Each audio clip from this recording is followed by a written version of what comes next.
Olá, seja bem-vindo aos Amigos Cast, o podcast dos Amigos do HC em parceria com o Hospital de Clínicas da Universidade Federal do Paraná. Nesse episódio, esse é o nosso segundo episódio, a gente vai estar falando sobre câncer de próstata, que é o foco da campanha do Novembro Azul. Eu me chamo Aline, sou enfermeira, sou analista de saúde da Associação dos Amigos do HC e estou aqui hoje com o Dr. Gustavo Marquezini Paul. Seja bem-vindo, doutor. Obrigado mais uma vez, então, indo para o nosso segundo episódio, né? Agora falando a respeito do foco principal da campanha do Novembro Azul. Logicamente, Novembro Azul não é só câncer de próstata, mas agora a gente vai focar no que interessa. Perfeito. Doutor, e afinal, o que é o câncer de próstata e por que a gente tem que falar sobre ele? É porque, na verdade, assim, a gente sabe que a gente fala muito sobre o câncer de mama, a gente fala sobre o câncer de próstata porque eles são muito incidentes. A gente tem uma alta incidência desses dois tipos de câncer. Por isso as campanhas são tão significativas. Então eu queria saber, por que falar sobre esse tipo de câncer e o que é o câncer de próstata? Bom, os cânceres, de modo geral, eles são alterações da reprodução das células. Então, existem algumas células dentro de alguns órgãos que começam a se reproduzir do modo descoordenado, né? E isso, em última análise, vai fazer com que ocorram esses tumores, que são esses crescimentos anormais de células dentro do órgão, né? O câncer da próstata, Aline, de órgão sólido, ele é o câncer mais frequente da população masculina, né? Então, a gente sabe que, de dados epidemiológicos no Brasil, eles são diagnosticados mais de 70 mil casos de câncer de próstata a cada ano. E cerca de 10 mil mortes por conta de câncer de próstata. Então, a gente ainda vive uma realidade onde muita gente morre pelo câncer de próstata, e a gente sabe que é uma doença que, se for diagnosticada em estágios iniciais, né, a gente tem altíssimas chances de cura. Então é uma doença que a gente precisa falar, é o foco do Novembro Azul. Logicamente o Novembro Azul não é só câncer de próstata, a gente acaba tentando promover a saúde masculina do modo geral, mas em falando de cânceres, né, então o câncer mais incidente da população masculina é o câncer da próstata, é um dos cânceres que a gente tem mais chance de cura, logicamente se for diagnosticado em estágios iniciais. E quais são os fatores de risco, doutor? O que vai me deixar em maior risco de desenvolver o câncer de próstata? O que a gente pode trazer para os nossos ouvintes? Então, você sabe que os cânceres, boa parte deles, eles têm uma tendência genética muito grande, né? Então, a gente sabe que o principal fator de risco para o desenvolvimento de um câncer de próstata é histórico familiar. Não é à toa que os homens que têm histórico familiar de câncer de próstata, inclusive eles precisam o acompanhamento desses homens ele começa até um pouco mais cedo do que os homens que não têm. Então, por exemplo, o homem que tem um histórico familiar de câncer de próstata, ele tem lá um pai, um avô, um irmão que teve um câncer de próstata, ele tem um pouco mais de risco. Então a gente sabe que se tem um familiar com câncer de próstata, esse risco duplica, e se existe 2 familiares com câncer de próstata, essa chance aumenta em quase 5 vezes. Então o principal fator de risco é o fator genético e também a questão da etnia. A gente sabe que os homens da etnia negra, eles também têm um aumento da incidência de câncer de próstata, e os homens da etnia negra também precisam começar a fazer o acompanhamento de maneira um pouco mais precoce do que os homens que não têm os fatores de risco para o câncer de próstata. E também a gente não pode esquecer, existem também tendências genéticas, o próprio câncer de mama familiar, né, os próprios genes relacionados ao câncer de mama, a gente sabe hoje em dia que também estão relacionados ao aumento da incidência de câncer de próstata. Então também isso acaba sendo também um fator de risco. E como é que é feito o diagnóstico do câncer de próstata, doutor? Então, o diagnóstico de câncer de próstata, na verdade, é um diagnóstico histológico. Ele é feito por meio de uma biópsia de próstata. A biópsia de próstata, ela é um exame bastante invasivo, né? A gente não biopsia a próstata de todos os homens, então a gente vai fazer uma biópsia de próstata naqueles homens que a gente tem uma suspeita clínica. Qual que é a suspeita clínica de um câncer de próstata? Então, aqueles homens que têm uma elevação de exame de PSA, né? Ou então aqueles homens que têm uma alteração do exame de toque retal. Então, dentro da esfera, né, do rastreio do câncer de próstata, então é o exame de PSA e o exame do toque retal. O PSA, Aline, ele é uma proteína que ela é o único lugar do corpo humano onde existe a produção do PSA é na próstata. Então, doenças que acometam a próstata geralmente podem levar ao aumento do exame de PSA. A gente sabe que a próstata ela não serve apenas para o original câncer, né? Então existem algumas outras doenças, algumas outras alterações que podem levar ao exame de PSA também. A própria hiperplasia prostática benigna, que também é um acometimento que diminui bastante a qualidade de vida dos homens. Os homens precisam urinar com mais frequência, precisam levantar mais à noite para urinar, um jato mais fraco, uma sensação de urgência, uma dificuldade miccional, o que também vai acarretar um prejuízo na qualidade de vida dos homens. Isso também pode aumentar o exame de PSA. Entretanto, o PSA, ele leva bem menos na hiperplasia benigna do que no câncer, né? E existe a prostatite, que aumenta muito mais o exame de PSA do que o exame que o câncer da próstata. Então, dependendo da quantidade, da porcentagem de elevação do exame de PSA, a gente vai ter essa suspeita clínica de ser um tumor, de ser uma hiperplasia benigna ou então uma prostatite. Dentro disso aí, a gente vai acabar indicando ou não uma biópsia quando a gente tem uma suspeita de um câncer. O doutor falou sobre o toque retal, e a gente sabe que tem uma resistência em relação ao toque retal.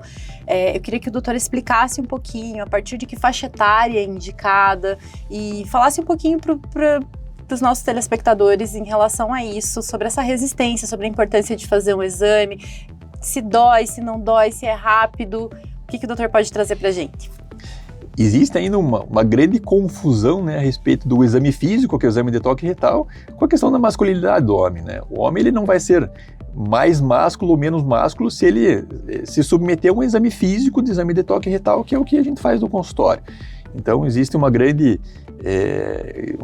confusão, né, a respeito do que é exame físico, o que é sexualidade. Então, o homem, ele não vai se tornar mais ou menos homem por conta de fazer um exame de toque, né? Então, o exame de toque, ele é um exame que ele faz parte do exame físico, né, na consulta do urologista, e é fortemente desejável que durante a avaliação clínica o paciente permita que a gente faça o exame de toque, tá? Logicamente, existem pacientes que não querem fazer o exame de toque, né? E a gente, como médico, a gente não pode obrigar ninguém a fazer nada. Então, a gente recomenda, existem pacientes que não querem, e a gente vai ter que fazer o screening só com o exame de PSA.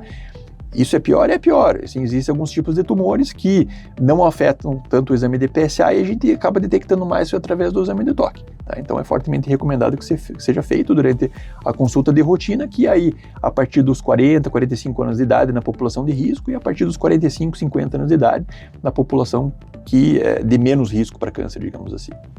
É rápido, doutor? É extremamente rápido, não é desconfortável, não é doloroso. Então, é um exame que dura mais ou menos de 5 a 10 segundos, tá? É um exame que a gente acaba orientando como é que funciona, o que vai sentir, o que não vai sentir. Logicamente, se durante o exame o paciente tem um desconforto demasiado, a gente suspende o exame.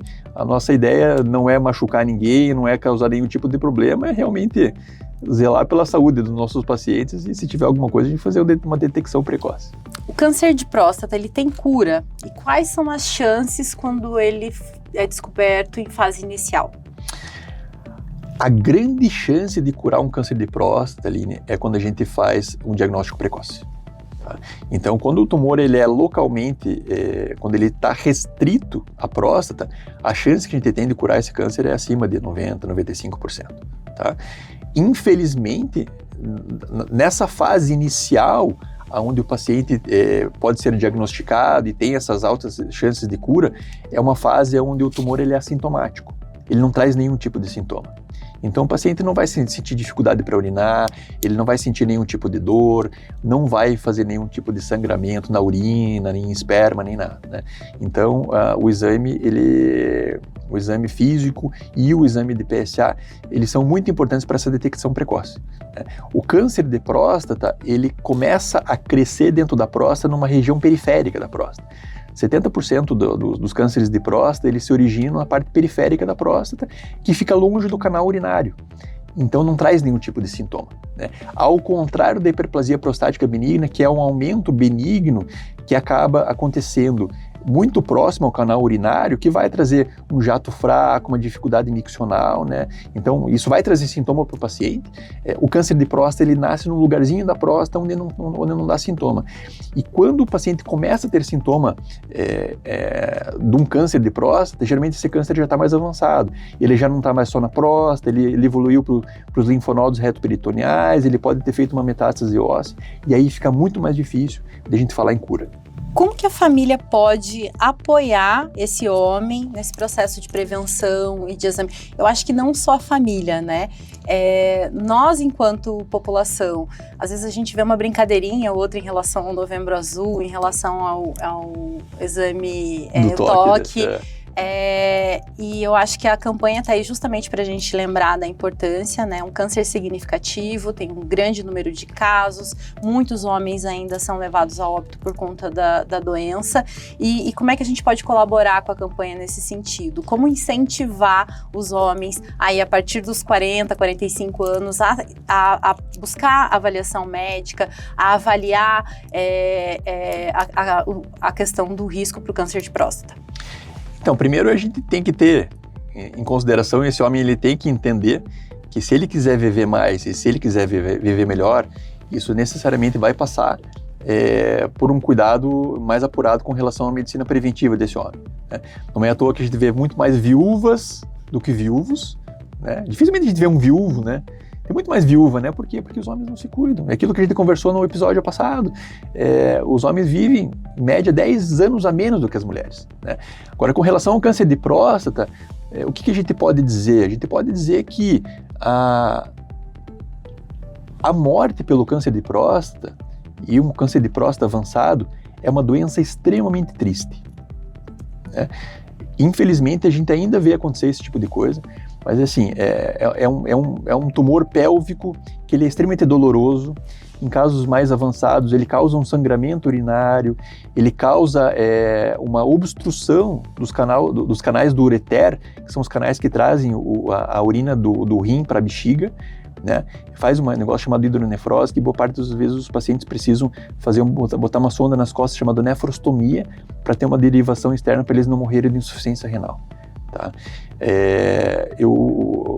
A gente, na época de residência, eu fiz residência lá na década de 2000 início dos anos 2000, a gente tinha bastante câncer metastático naquela época, bastante insuficiência renal, hematúria, a própria retenção urinária por conta do câncer é uma coisa extremamente triste, extremamente dolorosa, e esses pacientes, eles precisam se conscientizar de que um câncer avançado, não diagnosticado de modo precoce, pode prejudicar enormemente a qualidade de vida e abreviar a vida e trazer muito sofrimento para a vida deles.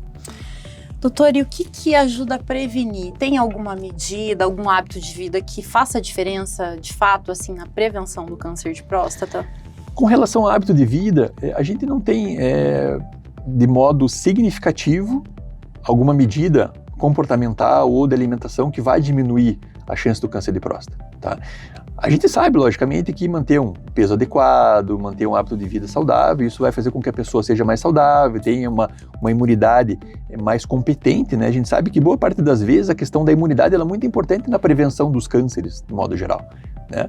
Porque aquela célulazinha que começou a se desenvolver de modo sem controle, se tiver um sistema imunológico ativo, o sistema imunológico tem grande capacidade de ir lá e matar aquela célulazinha no estágio inicial antes que ela se desenvolva, né? Então a questão de ter uma imunidade saudável ela é bastante importante, né?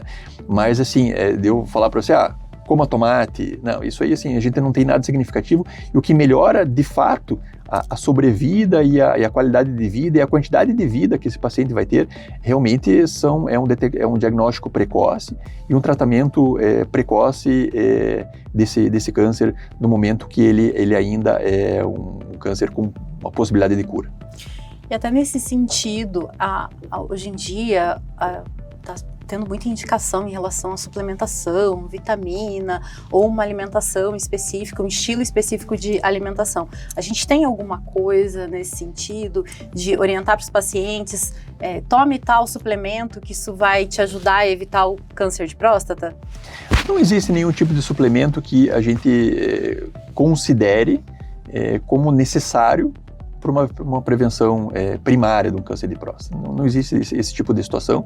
A gente vive hoje em dia, né, uma verdadeira epidemia de necessidade de suplementos, né? A gente sabe que suplementos, né, às vezes vitaminas, elas acabam sendo necessárias em situações pontuais. Por exemplo, um paciente que fez lá uma cirurgia bariátrica, um paciente que tem uma carência específica da parte nutricional, mas desde que o paciente tem uma boa hidratação, que ele tenha uma dieta equilibrada, que ele consuma uma boa quantidade de legumes, de verduras, de proteínas, esse paciente ele não vai ter uma carência nutricional significativa, né? Então, eu acho que, mais uma vez, hábito de vida saudável, né? Se esse paciente tiver uma possibilidade de ter acompanhamento nutricional com um nutricionista que realmente não tenha foco simplesmente em passar suplementos alimentares, que realmente cuide da alimentação né? Porque os principais aliados na nossa saúde é a nossa alimentação, né?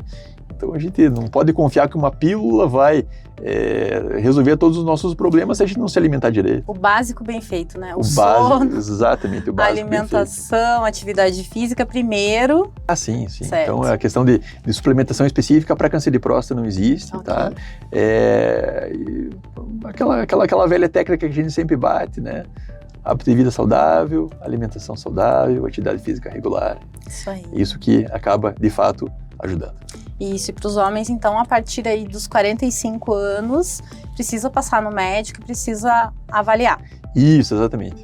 Consultas de rotina, para se tiver algum tumorzinho em estágio inicial, a gente já detecta. E não só isso, né? A consulta urológica, ela vai ser uma oportunidade de uma conversa, né? Esse paciente ver como é que está o hábito de vida, conversar a respeito da sua vida sexual, ver como é que está a questão do relacionamento. Isso, hoje em dia, é um marcador de saúde, né? E logicamente exames auxiliares, né? Fazer um exame de imagem abdominal, excluir tumores renais, excluir tumores de bexiga.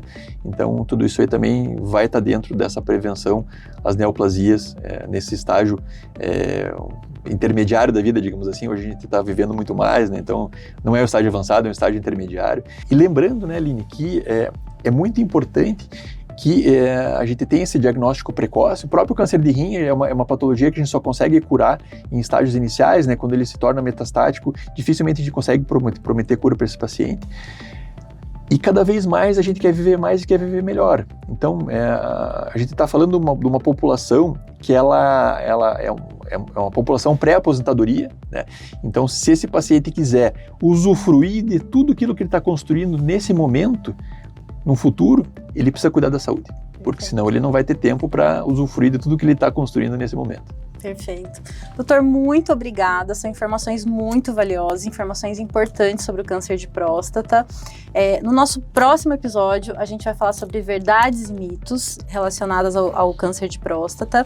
E lembrando, pessoal, para seguir a página dos Amigos do HC, para compartilhar o nosso episódio, para curtir, para fazer os comentários. Até o próximo.